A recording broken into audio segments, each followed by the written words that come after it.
El día de hoy daremos inicio a nuestra sesión del mes de la Sociedad Médica del Hospital Ángeles del Pedregal. Agradezco a MCD por su atenta colaboración, así como a la doctora Marisa Misuti por haber aceptado la invitación. La doctora Marisa es egresada en anestesiología del Instituto Nacional de Ciencias Médicas y Nutrición Salvador Subirán. Realizó medicina perioperatoria del paciente con obesidad en el Centro Médico ABC y hizo un máster en epidemiología por la Universidad Autónoma de Madrid. Ella nos hablará el día de hoy de anestesia en el paciente geriátrico. Doctora, gracias. Bueno, muchas gracias por la invitación. Em, el día de hoy vamos a platicar un poquito de, más que de anestesia en el paciente geriátrico, un poquito de medicina perioperatoria en el paciente geriátrico, que creo que es un tema que no nada más anestesia nos interesa, sino también a otras especialidades como medicina interna, obviamente geriatría, y bueno, todo un equipo multidisciplinario que podrían intervenir en estos pacientes cuando son sometidos a una cirugía. Y bueno, el contenido de la plática del día de hoy, vamos a hablar un poquito de epidemiología de los pacientes geriátricos, cambios fisiológicos de manera rápida que ocurren en estos pacientes, algunas consideraciones farmacológicas principalmente que nos competen en anestesia, y ya de ahí vamos a entrar un poco a la evaluación preoperatoria integral, que es como ahora la tendencia para valorar estos pacientes, fragilidad y sarcopenia, delirium postoperatorio, prehabilitación del paciente geriátrico, toma de decisiones en estos pacientes y las conclusiones. Y bueno, pues para empezar, el paciente geriátrico por edad cronológica son aquellos pacientes que tienen igual o más de 65 años. Y bueno, como lo sabemos, las poblaciones, las pirámides poblacionales están invirtiendo en muchos países. En el mundo, para 2050, esperamos tener 400 millones de personas adultos mayores en todo el mundo. Y en México, para el 2020, el 11.15% de la población ya son adultos mayores, que esto es aproximadamente más de 14 millones de personas. Y esta es la última encuesta del 2022 que hizo la encuesta nacional de ocupación y empleo, nueva edición, que hace el INEGI. Y aquí, bueno, ya si sumamos son un poquito ya más de 15 millones de personas, ¿no? Si vemos de 80 años y más, hay 1.1 millones de hombres y mujeres 1.5 millones. Y entre 70 y 79, 2.4, 2.9, y entre 60 y 69 años, 4.6 millones de hombres y 5.5 millones de mujeres. Y bueno, aunque México todavía no invierte completamente su pirámide, pues eventualmente parece que se va a invertir en algún momento, y bueno, cada vez tenemos más pacientes adultos mayores que son llevados a cirugía. Y bueno, el perioperatorio de estos pacientes es multidisciplinario. La verdad es que es algo que a veces no tomamos tanto en cuenta, pero es un perioperatorio donde el paciente, tenemos que tomar mucho en cuenta lo que él quiere, sus deseos, dependiendo de la patología que tenga. La familia debemos también de integrarla, y obviamente especialidades, ¿no? Cirugía, anestesia, geriatría, cardiología, nefro, infecto, neumo, cuidados intensivos, o todas las especialidades que pudieran también tener algún papel aquí, rehabilitación, trabajo social, y algo también importante, los cuidadores, que muchas veces es la familia, pero muchas veces también hay cuidadores extras que pueden también tener un papel en el perioperatorio, principalmente para los cuidados después de la cirugía. Y bueno, justo esta imagen, pues creo que resume mucho, ¿no? De lo que estos pacientes a veces se preguntan, ¿no? Si la cirugía realmente va a prolongar su vida, si la cirugía va a afectar su calidad de vida en el postoperatorio, o si también la cirugía va a permitir que todavía tengan esta independencia, ¿no? O si van a perder autonomía después de estos eventos. Y a lo mejor decimos, bueno, pero los pacientes de 70 años son muy independientes, claro, pero muchos de aquí hemos tenido pacientes nonagenarios o hasta de 100 años o más, ¿no? Entonces, sí tenemos cada vez pacientes muy mayores, ¿no? Yo, mi máximo es 99 años, pero sí conozco gente que ha tenido pacientes de más de 100 años que van a una cirugía. Entonces, pues también esto es importante siempre preguntarlo. Y bueno, dentro de los cambios fisiológicos, de manera de resumen, En el sistema nervioso central, bueno, hay disminución en el volumen cortical, densidad sináptica también disminuye, la velocidad de procesos, y todo esto afecta obviamente la atención, la memoria, el sueño, ¿no? Todo el estado cognitivo. También hay disminución cognitiva que se presenta hasta en 17% en mayores de 80 años. La disfunción en la agudeza visual y auditiva, que muchos pues necesitan aparatos auditivos o lentes, y también pueden tener neuropatía autonómica.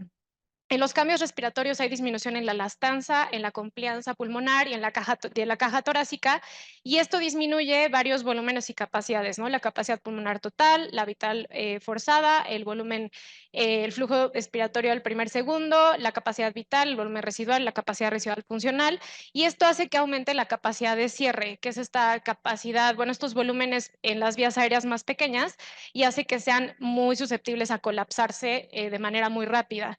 Además de que estos pacientes, muchos tienen EPOC, apnea del sueño y asma del paciente adulto.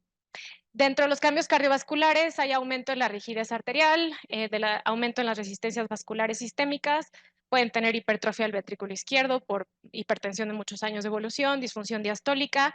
El gasto cardíaco puede estar conservado, pero tienen muchos este mecanismo de Frank Starling o su curva de Frank Starling pues plana, se podría decir que pues son pacientes que no necesariamente van a necesitar volumen porque no van a responder bien a él o no van a tener como esta reserva fisiológica para responder a mucho volumen que nosotros les administremos.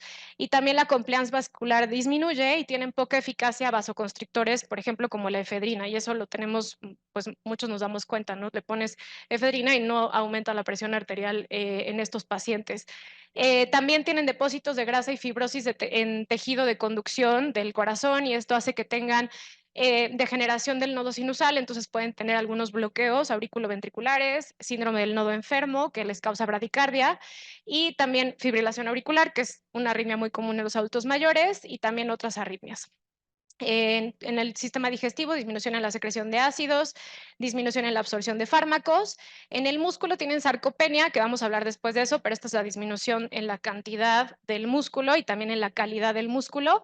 La dermis, la epidermis y la grasa subcutánea están adelgazadas y también tienen alteración en la termorregulación precisamente por todo esto y son muy susceptibles a perder calor y también son muy susceptibles a tener shivering en el postoperatorio. En el hígado disminuye el tamaño hasta 40%, disminuye el flujo hepático y también disminuye el metabolismo de primer paso de muchos medicamentos. Y los riñones, pues se pierden nefronas, de hecho, perdemos el 50% de las nefronas entre los 18 y los 75 años. También tienen alteraciones en el sodio porque el sistema de concentración del asa de Henle está alterado, entonces son pacientes que excretan poco sodio.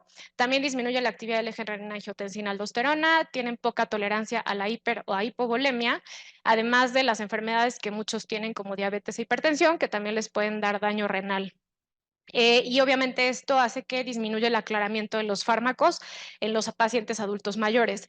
En los huesos, pues tienen disminución en la densidad mineral, osteoporosis, osteoartritis, que esto les disminuye mucho la movilidad y también tienen riesgo de fracturas.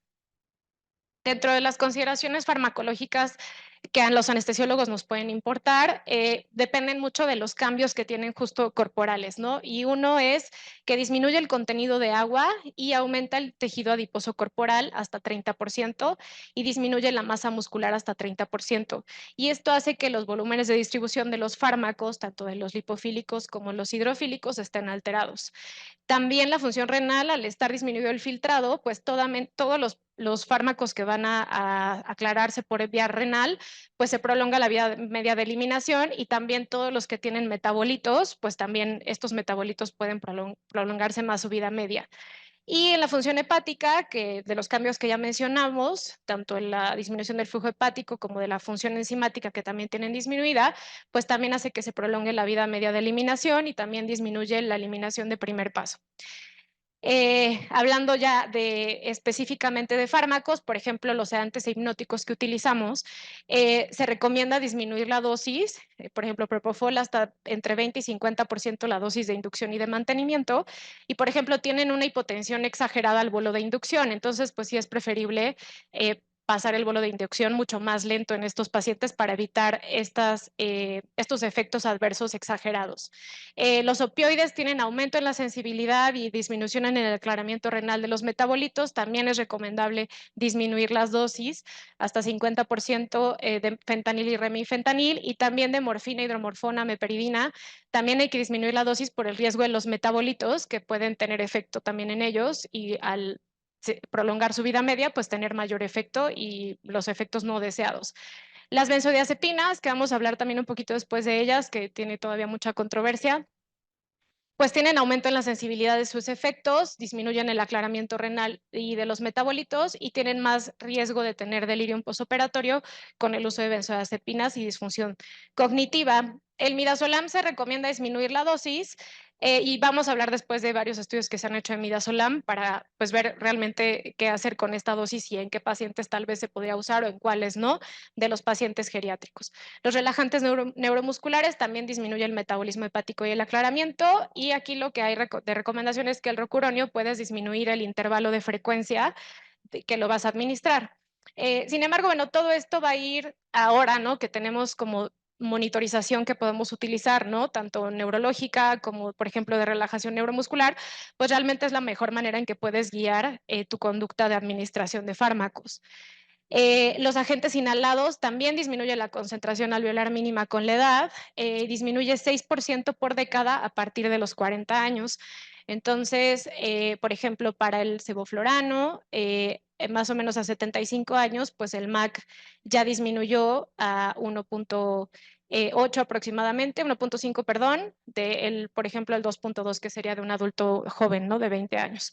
Entonces, bueno, esto también disminuye la necesidad de la administración del inhalado, pero la recomendación ahora siempre es como guiar, si se puede, ¿no? Si tienes el neuromonitoreo, pues la profundidad anestésica.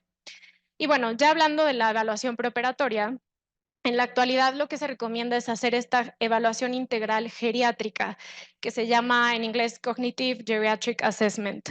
Y este es un proceso diagnóstico multidisciplinario, como hablé al principio, que determina fragilidad y capacidades y limitaciones médicas, psicosociales y funcionales de los pacientes geriátricos. Y esto con la finalidad de elaborar un plan de tratamiento y seguimiento a largo plazo. Por ejemplo, en el Reino Unido, que es, bueno, donde hay mucha literatura acerca de esta evaluación, hay clínicas de evaluación geriátrica preoperatoria que son lideradas por geriatras y también por anestesiólogos. Entonces, pues eso esta iniciativa para pues hacer una valoración correcta de estos pacientes. Es más compleja que pacientes menores de 65 años, eso sí es una realidad, y la ventaja es que sí tenemos algunas guías de práctica clínica para hacer esta evaluación y algunos consensos de expertos también que se han publicado. Y en la actualidad, la búsqueda y evaluación de fragilidad es lo más importante en estos pacientes. Y bueno, obviamente involucrar diferentes especialidades y lo que les decía de esta iniciativa de crear estas clínicas de evaluación geriátrica. Este consenso fue publicado en 2016, este consenso de la evaluación geriátrica óptima y de buena práctica fue publicado por el Colegio Americano de Cirugía junto con el Colegio Americano, la Sociedad Americana de Geriatría, y también participó la ASA. Y bueno, aquí tienen recomendaciones en el pre, en el intra y en el postoperatorio.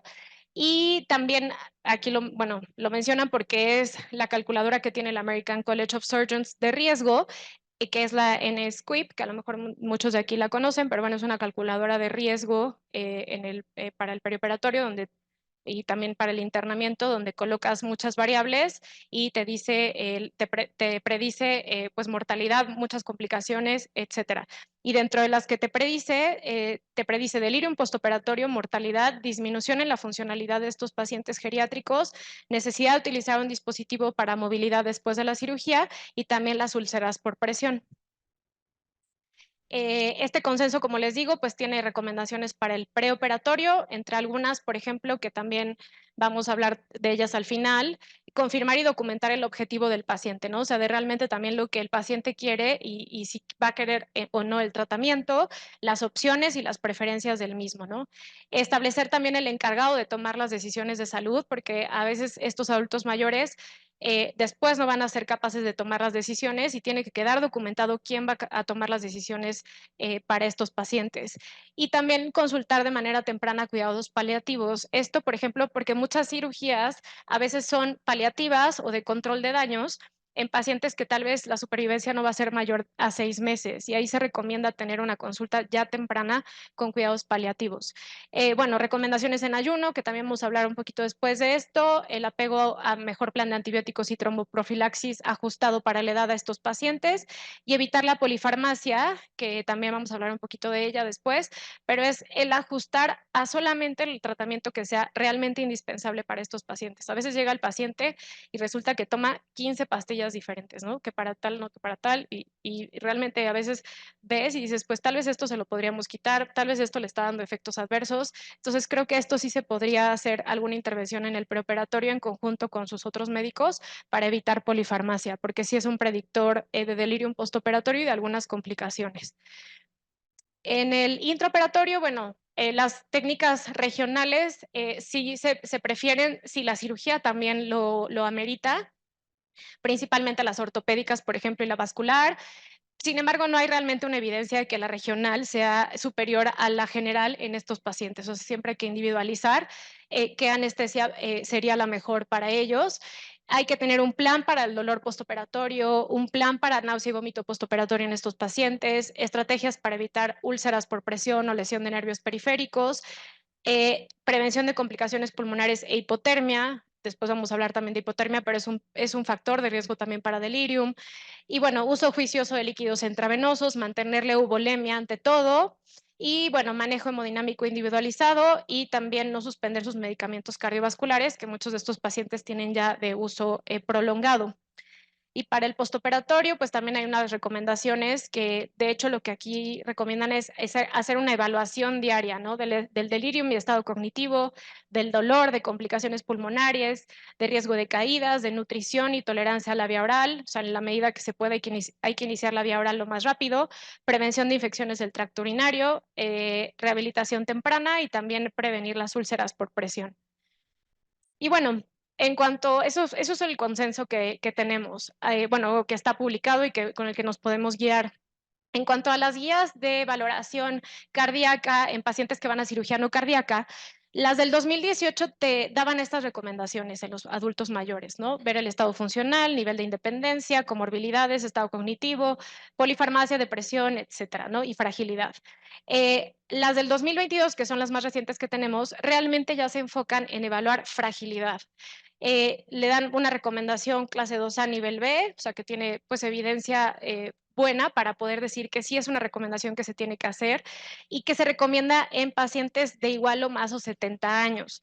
En estos pacientes sí hay que evaluar fragilidad, que ahorita vamos a hablar, con diferentes escalas que tenemos y bueno, eso se puede hacer en la valoración preoperatoria. Entonces, hablando de fragilidad o este síndrome del paciente frágil, ¿qué es? Bueno, es un síndrome asociado a la edad, es multidimensional y lo que tienen es una disminución en la reserva fisiológica que se traduce en menos resiliencia, podríamos decirlo, con esta incapacidad para mantener una homeostasis, pérdida de la capacidad adaptativa y mayor vulnerabilidad ante un estresante tanto interno como externo, que el externo en este caso pues sería una cirugía, por ejemplo, o una infección. Los eventos adversos son pobremente compensados en estos pacientes frágiles. Inicia obviamente por acúmulo de daños, por la edad y por pobre regulación fisiológica y está acompañada de sarcopenia, que vamos a hablar también de ella, disminución en la movilidad, mala nutrición y es un fenotipo que además incluye rubros físicos, nutricionales, cognitivos y psicosociales, que también vamos a hablar de ellos, ¿ok? Hasta 65% de los pacientes mayores de 60 años que van a ir a una cirugía tienen fragilidad o se consideran pacientes que cumplen los criterios de fragilidad.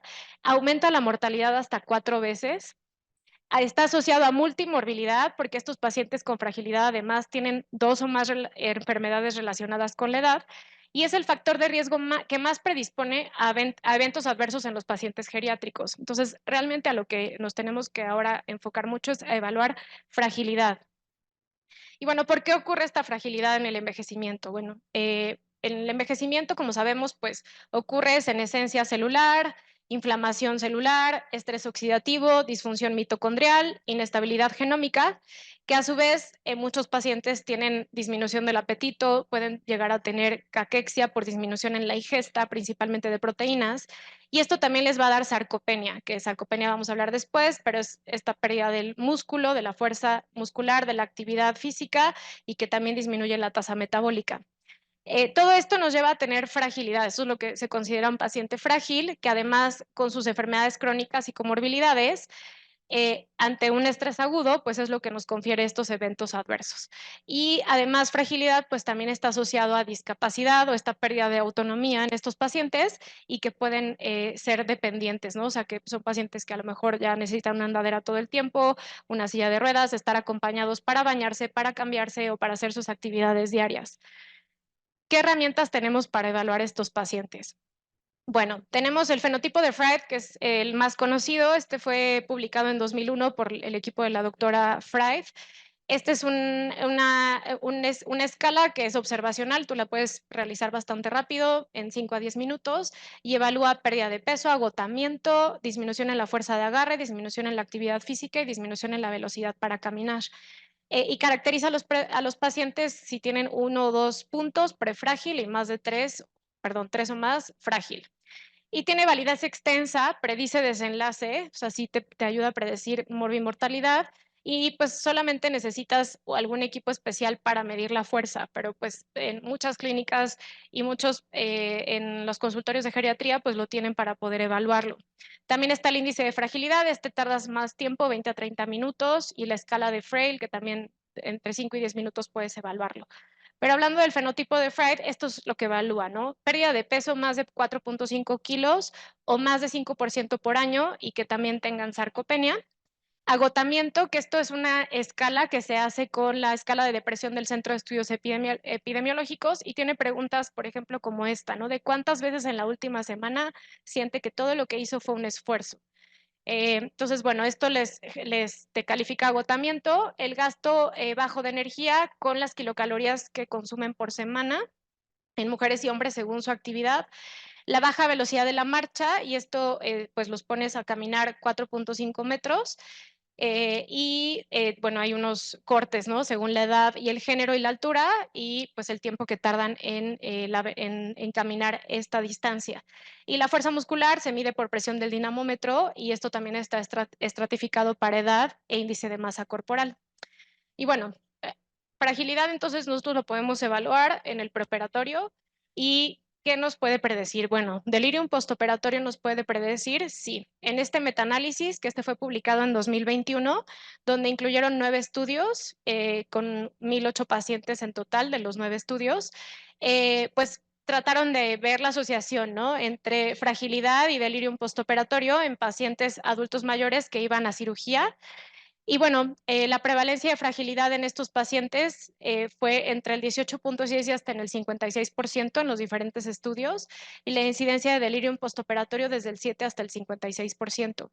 Y pues encontraron que se asocia muchísimo la fragilidad al delirium postoperatorio con un odds ratio de 2.14. Entonces, pues nos predice el riesgo de delirium postoperatorio y también nos predice mortalidad. En este estudio estudiaron también fragilidad por medio del Multidimensional Frailty Score y predecir mortalidad en el postoperatorio. Incluyeron 275 pacientes de más de 65 años, cirugía de riesgo intermedio y electivas, y ellos lo que querían es diseñar un modelo predictivo de eventos adversos por medio de esta escala, ¿no? En el paciente adulto mayor, y su objetivo fue mortalidad por todas las causas en un año y también algunas complicaciones como secundarias, neumonía, infección de vías urinarias, delirio, tromboembolia pulmonar, admisión a la unidad de cuidados intensivos no planeada, el tiempo de estancia hospitalaria, el egreso a centros de cuidados.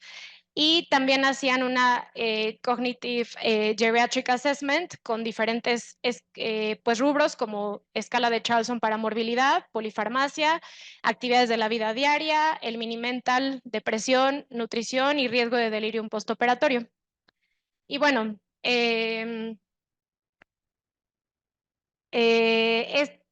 bueno, también predice mortalidad, la fragilidad. A un año, mortalidad por todas las causas, el odds ratio es de 1.67 y bueno, también aquí lo podemos ver ilustrado, que incluso hasta 600 días después de la cirugía, los pacientes frágiles, que son los de la línea negra, pues tienen mucho mayor riesgo o menor supervivencia que los pacientes que no tienen fragilidad, que son adultos mayores. Y bueno, también algo importante que es que fragilidad está asociada a enfermedades cardiovasculares en estos pacientes.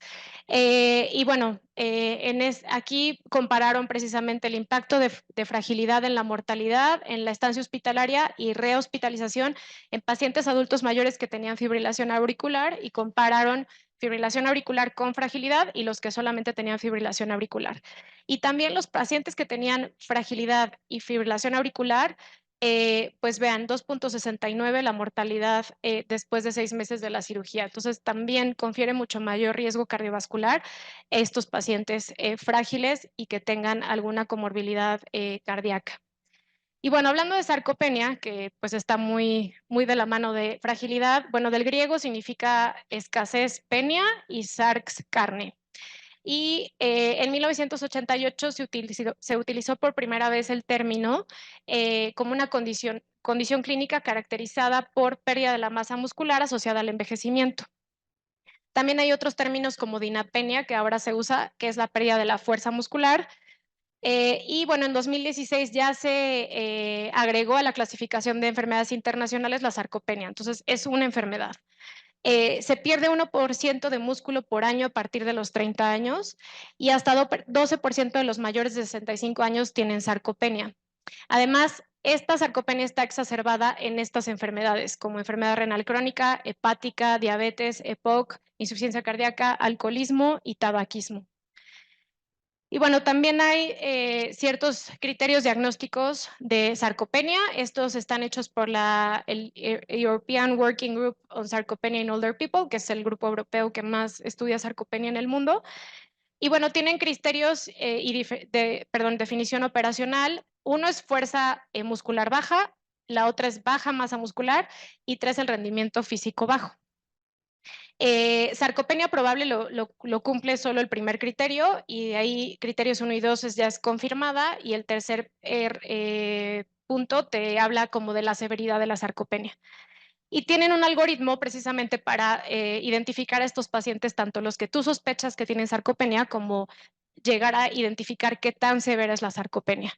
Y bueno, la búsqueda de casos, que es cuando tú sospechas, puedes hacer el SARC-F, que es, bueno, mides igual fuerza, si necesitan asistencia para caminar, si pueden, les haces este test de que se sienten y se levanten de la silla de manera repetida, también que suban escaleras y también si han tenido caídas en el último año.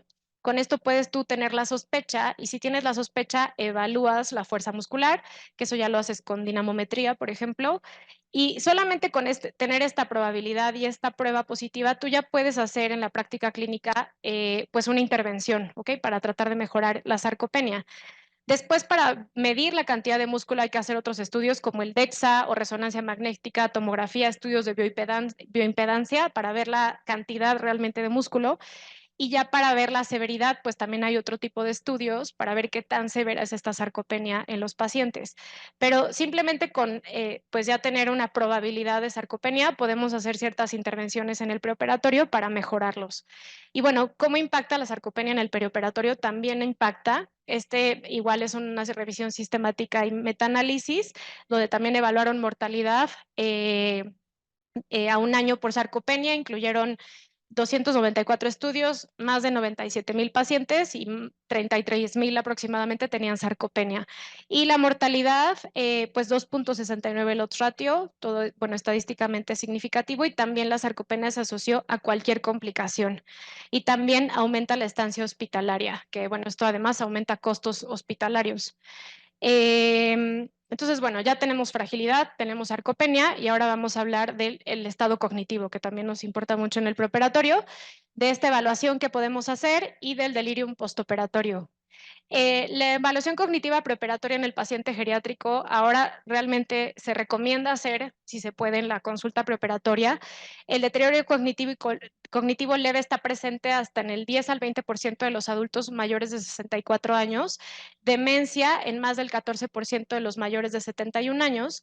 Y lo que podemos hacer en el preoperatorio, por ejemplo, es este tipo de evaluaciones como el mini-COG o el mini-mental, que a lo mejor algunos los conocen. El mini-COG es este estudio donde, bueno, le pides que repita unas palabras, que hagan el reloj, que es, bueno, los geriatras lo hacen mucho, pero es algo que podemos hacer en la consulta o en la valoración preparatoria. De hecho, hay varias páginas donde te metes y ¿cómo hago el mini-COG? Te viene, lo puedes imprimir, puedes ir tú tachando y haciendo tu puntaje y sacas tu puntaje para tu paciente. Entonces, creo que este tipo de herramientas las podemos realizar porque además también predicen ciertos resultados, ¿no? En el perioperatorio.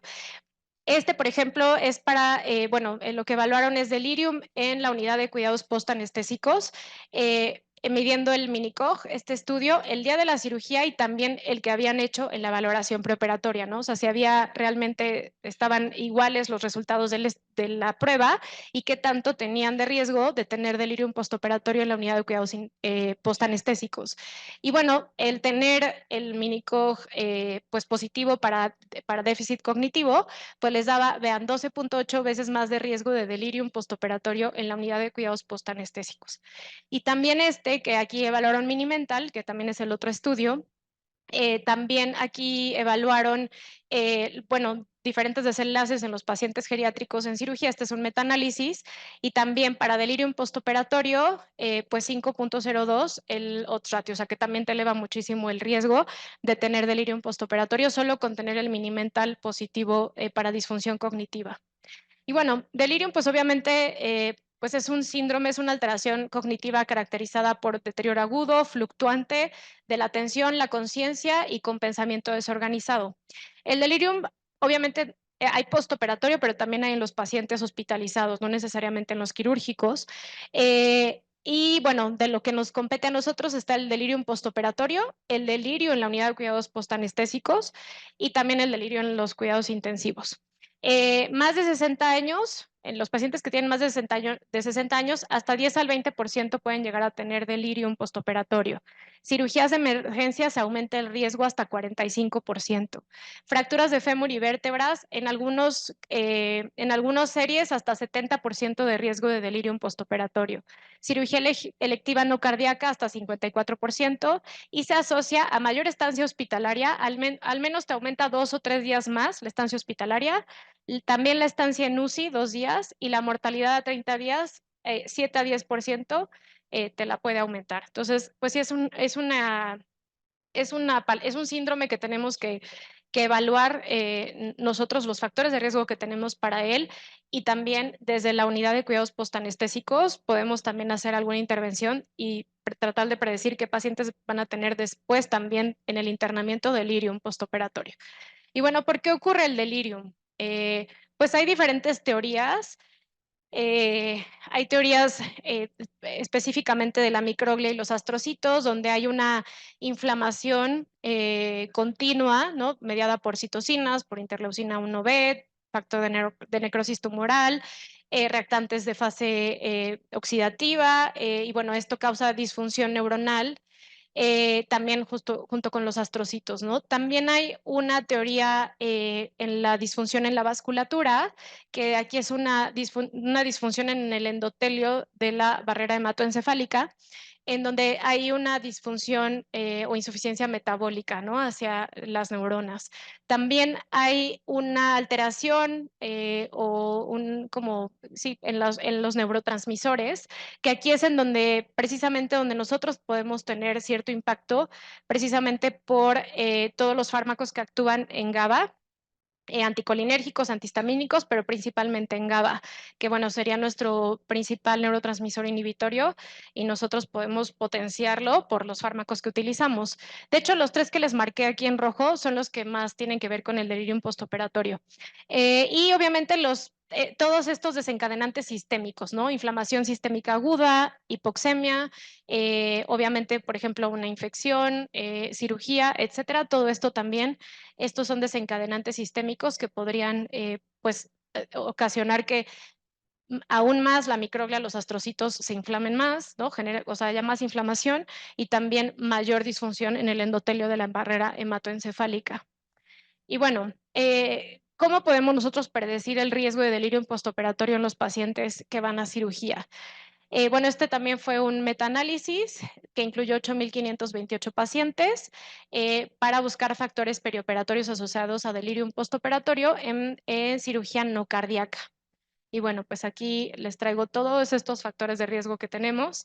Ser hombre aumenta mucho más el riesgo. La edad, que de hecho está estratificada entre 65 y 85 años, el riesgo aumenta 2.67 o el odds ratio. Y vean, para mayores de 86, de 85 años hasta 6.24. Y todos estos con intervalos de confianza pues adecuados para los odds ratios. El IMC, que aquí precisamente es a la inversa, ¿no? El IMC bajito es lo que les confiere riesgo a estos pacientes, el IMC menor a 18.5, el nivel educativo, también más de 12 años de estudio y bueno, los que tienen universidad también impactan en la predicción del riesgo postoperatorio. Tabaquismo, historia de delirium también es un factor de riesgo importante. Y las comorbilidades, ¿no? A mayor comorbilidades tienen mayor riesgo, polifarmacia que ya hemos hablado, el estado físico de la ASA, que los ASA 3 y 4 son los que tienen más riesgo, y vean algo aquí súper importante, la duración de la cirugía y anestesia. Por cada hora que nosotros nos tardemos más o la cirugía sea más larga o que confiera más tiempo, te aumenta 1.11 el riesgo de delirium postoperatorio. Entonces, pues sí es algo que nosotros tenemos que tomar en cuenta, porque a veces, pues sí, resulta que la cirugía que le van a hacer es larguísima, que no están tomando en cuenta esas cosas, entonces, pues creo que sí es algo que donde nosotros y también cirugía, pues podemos tener un impacto. Y también hay ciertos factores que pueden ser modificables, que son los que les marqué aquí con el asterisco, por ejemplo, lo que les decía de la polifarmacia, ¿no? O sea, tratar de, en el preoperatorio, decir, bueno, qué fármacos se va a quedar el paciente y qué fármacos le vamos a quitar, los que son indispensables dejarlos, y también en el internamiento, ¿no? Hacer solamente el uso de los fármacos que realmente necesiten. La fragilidad, que ahorita vamos a hablar un poquito de cómo podemos prehabilitar a estos pacientes frágiles para disminuirles el riesgo de delirium. Anemia, en el preoperatorio nosotros podemos prehabilitarlos, administrar hierro antes de la cirugía, si es programada obviamente. Deshidratación, alteraciones sensoriales, ¿no? Por ejemplo, si el paciente tiene disfunción auditiva, pues, ¿por qué no ponerle su aparato antes de la cirugía, ¿no? O sea, tratar de ya mejorarles ese tipo de alteraciones sensoriales. El dolor, como les decía, hay que tener un plan bueno para manejo del dolor, tratar de controlar infección, evitar la hipoxia, la desnutrición, que también hay ciertos pues ya modelos que podemos hacer de prehabilitación para nutrición en estos pacientes. Depresión, que también es algo que impacta mucho en los pacientes adultos mayores, entonces hay que evaluar si el paciente tiene depresión antes de la cirugía y ver si podemos hacer aquí algo en conjunto con psiquiatría. Y, por ejemplo, también el uso de prolongado de catéteres, que a veces traen sonda Foley, ¿no? Y es el típico paciente que falla retiro de sonda, va a tener que entrar a la resección transuretral o a la cirugía que tengan que hacer. Pues sí, porque la sonda al final, tenerla durante mucho tiempo podría conferirle riesgo de desarrollar delirium, no nada más en el postoperatorio, sino incluso en su vida. Y alteraciones del ciclo sueño-vigilia, que también los adultos mayores pueden tener alterado este ciclo, y de qué manera podríamos ayudarlos en el preoperatorio para mejorar su ciclo sueño-vigilia. Y bueno, algo importante que quería yo hablar es del delirium en la unidad de cuidados postanestésicos, porque a veces hablamos de delirium, pero bueno, pues ya mañana en el piso que vean, ¿no? O ya después vemos, pero realmente en la unidad de cuidados postanestésicos el paciente puede empezar a desarrollar delirium. La incidencia en lo que hay reportado es desde 1.3 hasta 45% de los pacientes y se asocia a delirium postoperatorio en el resto del internamiento. O sea, que tengan delirium en la UCPA te va a predecir que pudieran tener delirium después. Aumento además el tiempo de estancia en la unidad de cuidados postanestésicos, el dolor, y también la náusea y vómito postoperatorio. Y la realidad es que ningún paciente debería de ser dado de alta de una unidad de cuidados postanestésicos sin tener un screening de delirium postoperatorio, principalmente si son adultos mayores, ¿no? O sea, creo que esto es lo que a veces no hacemos y pues muchas veces podría ya tener síntomas de delirium y pues ya no, lo mandamos a piso y bueno, ahí ya que se hagan bolas y tal vez podríamos iniciar el tratamiento ahí mismo. Y bueno, tenemos algunas herramientas para hacer este screening. Hay algunas muy sencillas, por ejemplo, el test de 4AT, que también se pueden meter a la página y ahí te viene paso por paso cómo realizarla, pero ahí evalúa si está alerta, le hace ciertas preguntas, por ejemplo, como la fecha de nacimiento, el nombre del hospital, el año actual. Entonces tú le preguntas al paciente, ¿no? ¿Saben dónde está? ¿Cómo se llama el hospital? Etcétera. Y también evaluar, ¿no? La atención, por ejemplo, le pides que repita los meses del año, puedes incluso decirles que te los diga hacia atrás, ¿no? También es esta evaluación. Y también si tienen cambios agudo o fluctuación. Y bueno, hay otras escalas como la 3D CAM, que es esta, bueno, también, por ejemplo, aquí te evalúa números, días de la semana en orden inverso, la de Nursing Desk, que también te evalúa, por ejemplo, comunicación inapropiada, comportamiento inadecuado, y también esta que utilizan en la unidad de cuidados intensivos, que también, bueno, la finalidad es evaluar si el paciente tiene delirium o no. Y bueno, ¿qué podemos hacer nosotros para evaluar mejor dicho, para prevenir o reducir el riesgo de delirium postoperatorio? Bueno, el preoperatorio, la polifarmacia de la que ya hablamos, que también algo importante de esta polifarmacia es evitar interacciones medicamentosas, que a veces por los medicamentos que utilizan resulta que a lo mejor algunos ya están haciendo interacción o a la hora de utilizar anestésicos puedes tener mayor interacción con ellos. El ayuno prolongado es un factor de riesgo para delirio que tengan más de 6 horas de ayuno prolongado. Eh, se debe de individualizar, ¿no? Digo, ahora las guías de ayuno en el preoperatorio recomiendan líquidos claros hasta 2 horas antes en los pacientes, pero siempre individualizar, ¿no? El riesgo de aspiración que podría tener, pero pues si no tiene riesgo, pues podrías darle líquidos 2 horas antes, ¿no? O sea, lo permitido. El dolor preoperatorio, que se asocia también a 1.5 veces más de delirium, pues hay que tener un control adecuado, multimodal, utilizar anestesia o técnicas regionales para el manejo del dolor, evitar el abuso de dosis muy altas de opioides, que podrían también ser precipitantes de delirium. Y hacer esta evaluación multidisciplinaria, ¿no? En el preoperatorio para estratificar riesgos y poder hacer un plan. En el intraoperatorio, bueno, tenemos la monitorización de la profundidad anestésica, que eso es lo que pues ahora tenemos mucha evidencia de cómo podría servirnos. Se recomienda utilizar, la evidencia la verdad es que no es muy clara. Voy a tratar de adelantarme, aquí está. Hay varios estudios, el Engage Trial, que se hizo en 2019, ahí evaluaron pacientes que utilizaban el BIS versus pacientes que no utilizaban el BIS y evaluaron delirium postoperatorio en el primero a 5 días, ¿no? Y no encontraron diferencias. Si vean, la diferencia fue del 3%, entre 26 el grupo de BIS y 23% el grupo que no tenía BIS. Y lo único que encontraron ellos es que el grupo que tenía BIS durante el transoperatorio, pues tenía menos mortalidad, pero realmente no encontraron ninguna diferencia en el desarrollo de delirium. Después vino otro estudio que hicieron, creo que en el 21, en el Balance, que también ahí sí encontraron menor riesgo de delirium postoperatorio, pero también o sea, los estudios son como muy difíciles de realmente poner en la práctica, porque, por ejemplo, el valor de BIS creo que el que utilizaban era 30, pues es un valor que pues, es muy profunda la anestesia, ¿no?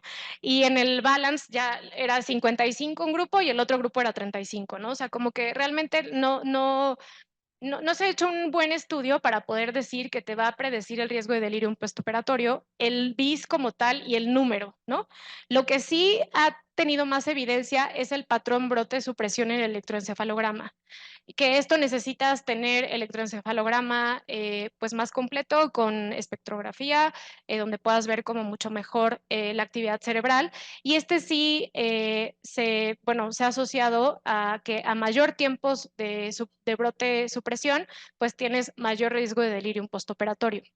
Entonces, lo que realmente ahora te recomiendan es que el riesgo-beneficio de usar el BIS, pues es bueno, o sea, porque realmente no confiere ningún riesgo, pues ponerle una diadema al paciente y que tú puedas ver las ondas cerebrales, ¿no? Y la actividad cerebral. Entonces, por eso se recomienda utilizarlo si lo tienes, ¿no?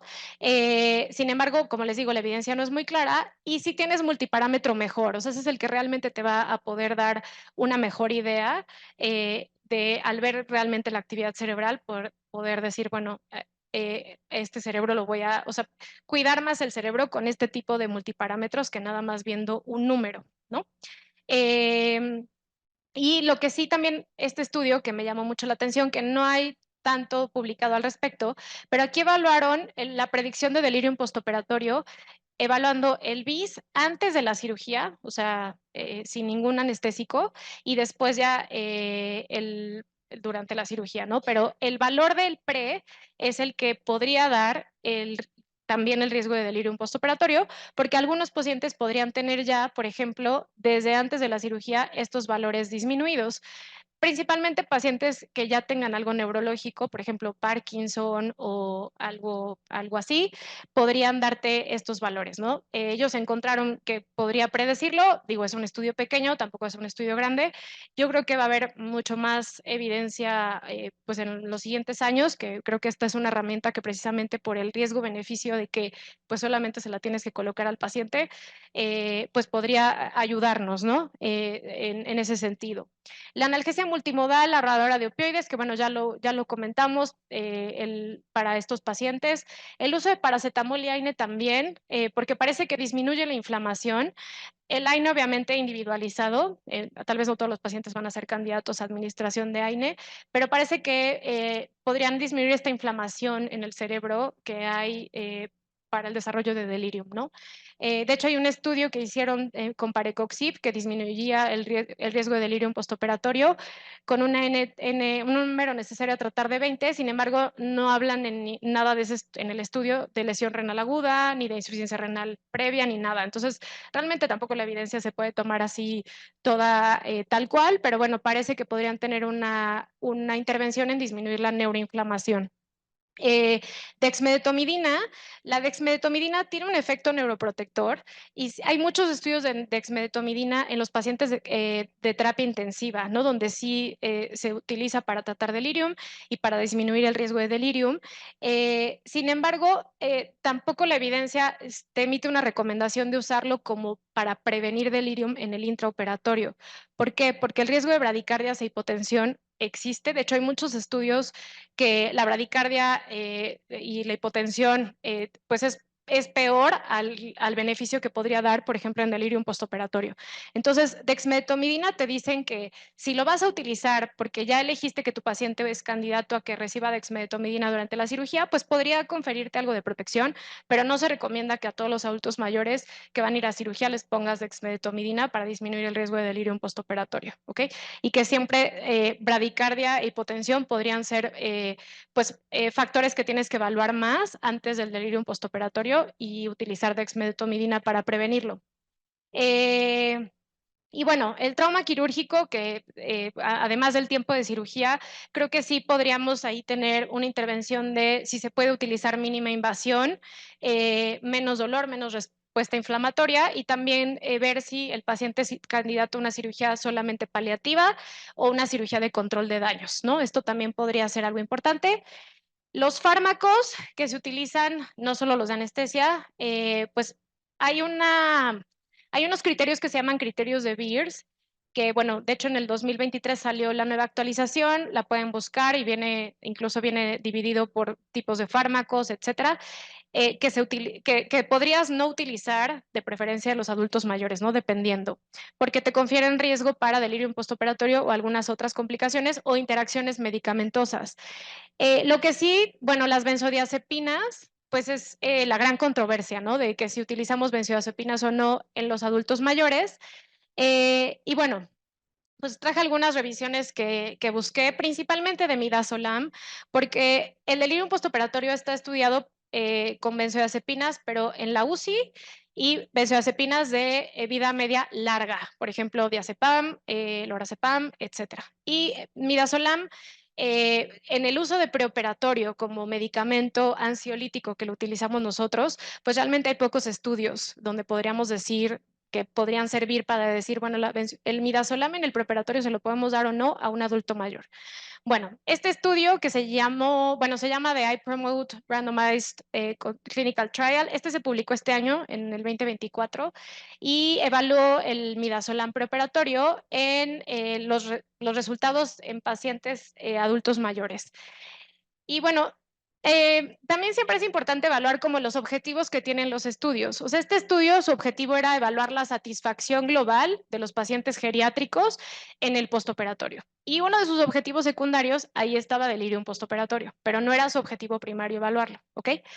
Y bueno, fueron pacientes de 65 a 80 años, cirugía electiva, no cardio, no neuro, más de 30 minutos con anestesia general balanceada. Y bueno, excluyeron enfermedades neurológicas o psiquiátricas previas, benzodiazepinas de uso crónico o que iban a requerir el uso de benzodiazepinas en el postoperatorio. Y la intervención fue 3.75 miligramos vía oral, 30 a 40 minutos antes de la cirugía versus placebo. Incluyeron 607 pacientes y pues no hubo diferencias ni en la satisfacción global ni en el delirium postoperatorio. Y de todos sus pacientes, también algo importante, solamente 11, o sea, de 607, solamente 11 tenían diagnóstico de fragilidad, ¿no? Y bueno, la dosis es bien bajita, o sea, yo creo que 3.7 miligramos y una hora antes de la cirugía, bueno, 45 minutos antes, el midazolam tiene una vida media muy corta, o sea, en una hora y media, 2 horas y media ya prácticamente una dosis de estas de midazolam ya no la tienes. Y entonces, pues, por eso yo creo que no encontraron resultados, ¿no? O sea, creo que realmente la intervención no fue muy buena para evaluar, ¿no? Y además, delirium, pues, era su objetivo secundario. Este otro, por ejemplo, es midazolam, bueno, premedicación de midazolam inmediatamente antes de la cirugía, que, bueno, no se asoció a delirium postoperatorio. Este fue un análisis secundario de estudios prospectivos, entonces es realmente un estudio como retrospectivo, se podría decir. Y aquí evaluaron la premedicación hasta 15 minutos antes de la cirugía y el objetivo sí fue delirium postoperatorio en el primer día del postoperatorio. Y vean la dosis también, 1.99 más o menos 1.03, o sea, una dosis muy bajita de midazolam. Y también no encontraron diferencias, o sea, el delirium en el postoperatorio en el grupo de midazolam 23.3 y en el otro grupo 24.9 sin encontrar diferencias. Este otro también evaluó midazolam vía oral, aquí también igual para evaluar delirium. Este también fue un análisis secundario desde estudios previos, entonces también es información retrospectiva. Bueno, evaluaron incidencia de delirium en la unidad de cuidados postanestésicos, en cirugía urológica, robótica y abierta de próstata. La dosis de midazolam aquí bueno, pues fue mayor, 7.5 miligramos vía oral hasta 60 minutos antes de la cirugía y hicieron mantenimiento con sufenta-propo o sufenta-sebo y con todo con neuromonitoreo con BIS entre 30 y 40. Y bueno, incluyeron 214 pacientes con midazolam y 218 pacientes sin midazolam. Y ellos, bueno, no encontraron diferencias como tal significativas, aunque el grupo de midazolam sí tuvo más delirium en la estancia de recuperación. Sin embargo, al hacer sus análisis ya ajustados por otras variables, realmente pues el midazolam no confirió, o sea, no les causó mayor riesgo de delirium postoperatorio. Sin embargo, ellos encontraron algo pues curioso, ¿no? O que de hecho luego evaluaron si era una interacción, porque el propofol fue lo que les confería el riesgo de delirium postoperatorio, que pues en teoría también por ahí hay algún estudio que dice que mejor les destiva en lugar de sebo, bueno, de gases inhalados, porque podrías tener mejor desenlace, ¿no? En cuanto al delirium. Y la edad, bueno, eso sí fue un factor de riesgo. Y después en el siguiente, al hacer como un ajuste del análisis, precisamente por este propofol que parecía que podría ser un factor de riesgo, encontraron que solamente la edad y la duración de la cirugía era lo que confería el riesgo del delirium postoperatorio en recuperación en esos pacientes, ¿ok? Y bueno, otro más, para que veamos que sí, hay algo de midazolam que podemos leer.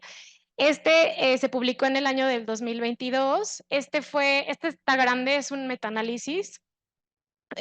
Bueno, y estudiaron no es un metaanálisis, perdón, pero es un estudio muy grande, es un estudio, es una corte retrospectiva, y estudiaron cirugía electiva, artroplastías totales de cadera y de rodilla de 2006 a 2019 y utilizaron la base de datos de Premier Healthcare Database de Estados Unidos, que es una base de datos que tienen muy grande. Incluyeron 2.848.000 pacientes. De estos, los que utilizaron benzodiazepina o que en el preoperatorio, los que iban a cirugía de rodilla, más de 1 millón de pacientes, y los que de rodilla y de cadera, más de 600.000 pacientes. Entonces, bueno, el número es muy grande. La edad, vean, sí, o sea, son pacientes adultos mayores que podríamos catalogar a todos más de 65 años. Y también aquí lo que ellos encontraron, bueno, dentro de lo que estudiaron, bueno, aquí está delirium, tanto para rodilla y cadera, y bueno, el grupo de midazolam, estos son los en el análisis no ajustado, y en el análisis ajustado, pues delirium ya no fue un factor de riesgo el utilizar el midazolam, y tampoco en el análisis ajustado en las cirugías de cadera. Lo que ellos encontraron, porque hicieron otro análisis, es de los pacientes que además de benzodiazepina estaban con gabapentinoides. Y aquí sí lo que encontraron fue que los que tenían el tratamiento concomitante de gabapentinoides con midazolam se asociaba a mayor, bueno, delirium y también a caídas, que aquí está, ¿no? Es caídas y delirium. Este sí ya fue significativo. Pero bueno, aunque fue un estudio muy grande, pues tampoco realmente se encontró, ¿no?, que el midazolam podría ser un factor de riesgo para delirium postoperatorio. Y que este metaanálisis fue publicado el año pasado, que por ahí estuvo, al menos en redes sociales de la comunidad médica, en Twitter, como que lo mencionaron mucho, del efecto de las benzodiazepinas en el perioperatorio para evaluar, ¿no?, awareness y delirium postoperatorio. Y esto, bueno, es una revisión sistemática y metaanálisis. Y bueno, ellos tampoco encontraron asociación, pero además este estudio incluyó pacientes desde 18 años, entonces, pues tampoco puedes hacer como o sea, extrapolar los resultados porque su número, su población no son adultos mayores. De hecho, de todo el número de pacientes, solamente creo que 260 eran adultos mayores. Hicieron un análisis de ese subgrupo y tampoco encontraron que se asociaba a delirium postoperatorio.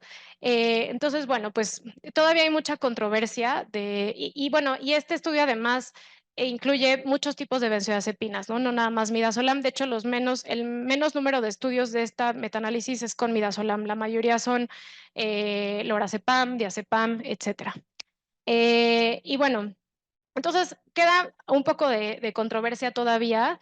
Creo que realmente hay que individualizar, ¿no? A qué paciente le vas a dar midazolam o no. Probablemente si ya tiene otros factores de riesgo para delirium, pues ahí sí podrías decir, pues, ¿para qué le agrego un factor más, no? Además, la benzodiazepina en el preoperatorio lo utilizamos para ansiedad.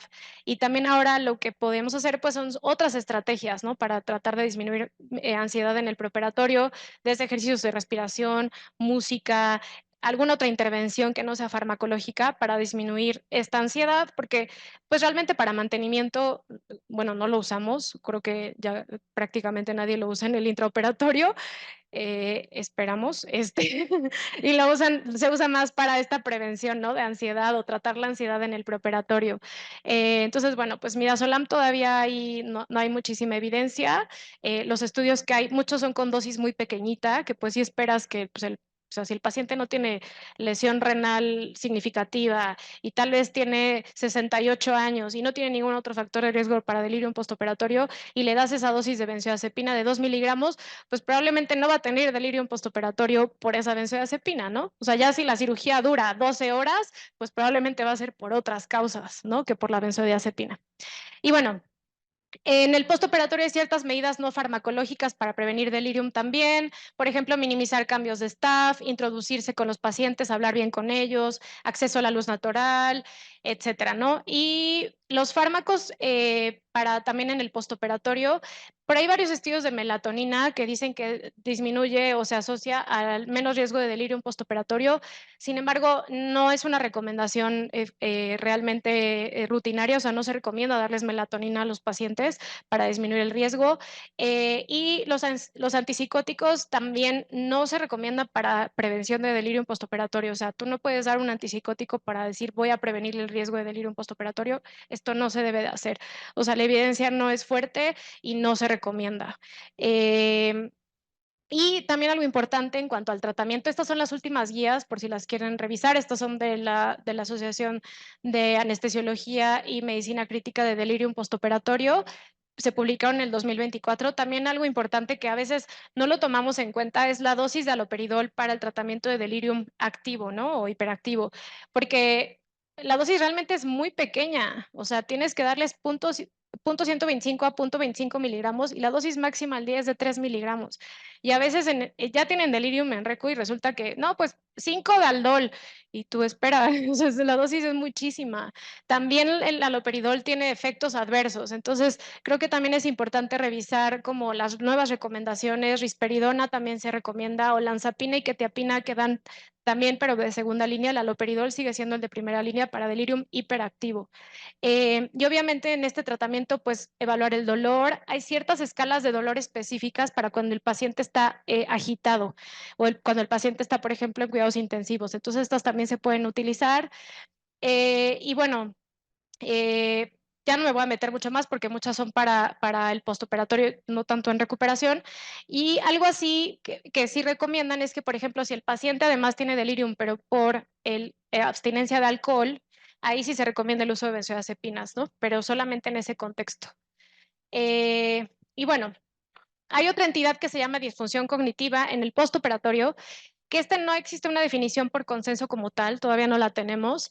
Estos pacientes típicamente se mantienen orientados en persona, tiempo y espacio y parece que están dentro de un continuo de esta disfunción cognitiva que pudieran tener, que pueden llevarlos desde esta agitación que tienen luego a la emersión anestésica o esta delirium postoperatorio o esta disfunción cognitiva. También algo característico de esta disfunción cognitiva es que dura más de 7 días. Incluso hay reportes de hasta 1 año después de una cirugía y anestesia que tienen disfunción cognitiva. Y bueno, hay ciertos factores de riesgo. Aquí sí se tienen que hacer unas herramientas neuropsicológicas para evaluarlo. Se hacen en el preoperatorio y se siguen en el postoperatorio, normalmente acompañados de cirugía y neurología. Pero bueno, también es otra entidad que podríamos encontrar en el postoperatorio con disfunción cognitiva. Y bueno, ¿cómo podemos prehabilitar a estos pacientes? Tanto en la nutrición, en la actividad física y en la parte neurológica o cognitiva. Bueno, el estado nutricional sí podemos optimizarlos. Hay algunas recomendaciones ya de que deberíamos ajustar el IMC para desnutrición en el adulto mayor y que realmente en menos de 20, o sea, poner el corte en menos de 22 en hombres y menos de 20 en mujeres de índice de masa corporal. Eh, Evaluar la pérdida de peso, disminución de la ingesta, que muchos tienen disminución de la ingesta per se, y la hipoalbuminemia, el corte es en 3 gramos sobre decilitro. ¿En quién iniciar terapia nutricional? Bueno, paciente que ya tenga desnutrición, y ellos dicen que, bueno, lo que recomienda, ¿verdad? Que pacientes que no van a tener vía oral hasta 5 días después de la cirugía. A mí 5 días se me hace mucho. Pero bueno, eso es lo que recomiendan en estos pacientes, iniciar, por ejemplo, nutrición antes de la cirugía, ¿no? Pueden ser suplementos orales, ahora hay mucha tendencia a dar inmunonutrición con omega 3, arginina y como un target ahí especial, y si no toleran la vía oral o no logran los requerimientos adecuados, se inicia nutrición parenteral en estos pacientes para prehabilitarlos para la cirugía. Y la meta es 1.2 gramos por kilo por día de proteína. Esto obviamente individualizado, porque por ejemplo pacientes renales tienes que ajustar este ajuste de proteína y esto lo hacen nutriólogos en el perioperatorio y gente que sabe nutrición clínica, pero bueno, tú puedes decir mi paciente está desnutrido, lo voy a mandar con alguien para que lo prehabilite, ¿no? Y siempre es preferible aumentar el consumo de proteína por el de carbohidrato, o sea, a expensas pues el aporte calórico. O sea, lograr el aporte calórico si se puede con proteína sería mejor para estos pacientes. En cuanto a sarcopenia y estado funcional, también hay algunos estudios que han reportado de prehabilitación preoperatoria donde el entrenamiento de resistencia pues les confiere pues cierto beneficio Esto hay que individualizarlo, objetivos, intensidad, volumen y progresión, y obviamente lo que puedan hacer. Y si se puede, pues dirigido por un fisioterapeuta. Pero bueno, la verdad es que el entrenamiento de resistencia es lo que más se recomienda. Y a veces simplemente con bandas, con pesas, ¿no? Mancuernas, o sea, que generen un poquito más de fuerza, estos pacientes podrían beneficiarse de eso. Y también la optimización del estado cognitivo y psicológico, que creo que es algo que podríamos también evaluar en el preoperatorio. Hay ciertas estrategias para enfrentar ansiedad, depresión, soledad, que a veces no hablamos mucho de esto, de la soledad, pero sí tiene un impacto en el postoperatorio en los pacientes. De hecho, aquí este estudio está evaluando, ¿no? La soledad en el preoperatorio con la mortalidad postoperatoria. Y los pacientes bueno, hay ciertas escalas también donde evalúan soledad. Los pacientes adultos mayores que tienen o están solos, se podría decir, pues tienen peores desenlaces en el postoperatorio. Y también hay algo por ahí que además de la fragilidad física, tenemos la fragilidad social. Y esto lo definen como el riesgo de perder o haber perdido recursos importantes para satisfacer una o más necesidades sociales a lo largo de la vida. Y es poco explorado, pero también es algo que podría tener impacto en el postoperatorio de los pacientes. Está asociado obviamente a edad avanzada, mucho más en mujeres. También algo característico es que se asocia a alto nivel educativo. Lo que mencionan los psicólogos es que son pacientes que a lo mejor ya lograron mucho durante toda su vida y llegan a cierta edad en donde ya como que nada les satisface bien, entonces se sienten solos, ¿no? A pesar de haber logrado ya algo, es algo que mencionan los psicólogos y los psiquiatras. Bajos ingresos también se asocia a esta fragilidad social, estilo de vida poco saludable y poca satisfacción con el ambiente de la vida. Y muchas veces lo vemos, tenemos pacientes adultos mayores y a lo mejor la familia está peleada, los hijos peleados, viene uno a visitarlo, uno es el que se hace cargo, etcétera. No tienen seguro, no tienen dinero para pagar, los hijos están juntando dinero para pagarlo de los familiares. O así se vuelve un contexto social que también podríamos tomar en cuenta a la hora de estar en el preoperatorio. Y bueno, como también mencioné al principio, pues consentimiento y toma de decisiones. Esto es compartido, o sea, desde el paciente, el binomio cirugía-anestesia para ver objetivos personales de tratamiento y de preferencia para el paciente, establecer el desenlace que podría tener con el evento quirúrgico, quién tomará o quién toma las decisiones y documentarlo, la consulta de cuidados paliativos temprana, y también recomiendan, por ejemplo, involucrar a cirujanos y anestesiólogos, podríamos decir seniors, ¿no? O nuestros maestros, que probablemente tienen mucho mayor experiencia en manejar estos pacientes, que sí podrían tener un impacto en el desenlace de ellos, ¿no? Tanto para la parte quirúrgica como de anestesia, terapia intensiva, geriatría, etcétera, y también involucrar a la familia. Y recordar que siempre los valores personales y la calidad de vida del paciente debe de ser el centro de cualquier proceso de decisión clínica para ellos. Y bueno, como conclusiones, pues es imperativo proporcionar una atención médica de alta calidad y eficiencia en el paciente geriátrico. Evaluar fragilidad es una recomendación con buena evidencia y que se debe realizar en todos los pacientes que se sospeche o en todos los mayores de 70 años. El delirium postoperatorio aumenta el riesgo de eventos adversos y es tarea del anestesiólogo pues evaluar factores de riesgo y establecer estrategias para mitigarlas. La prehabilitación del paciente geriátrico podría tener buenos resultados y pues que requieren un equipo multidisciplinario, ¿no? Con cirugía, geriatría, cardio, nefro, neumoinfecto, medicina crítica o todas las especialidades de estos pacientes. Y pues muchas gracias.